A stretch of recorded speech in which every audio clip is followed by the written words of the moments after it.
It is absolute fact that the kick serve is the most difficult serve in tennis. It is so difficult that even some professional level players are uncomfortable hitting kick serves in matches. They might be able to do it in practice, but when it comes to match time, they'll rather do 2 first serves or they'll do a slice as a second serve.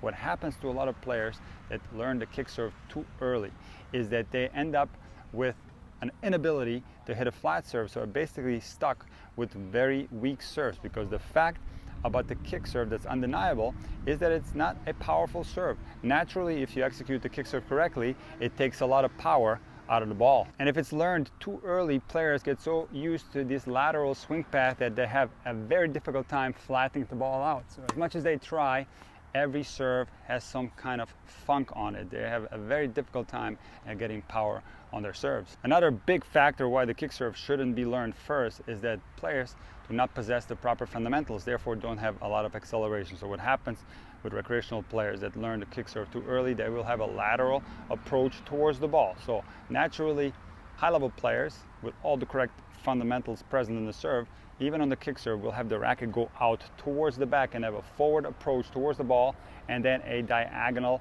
swing path on their kicker. Recreational players, however, don't possess proper fundamentals. A lot of the stuff that I talked about in the beginning is missing on the serve, therefore there's not a lot of acceleration, and the racket unfortunately doesn't whip out and come forward towards the kicker. It goes laterally towards the contact point, which makes the contact extremely thin, and not only that, often results in frame shots.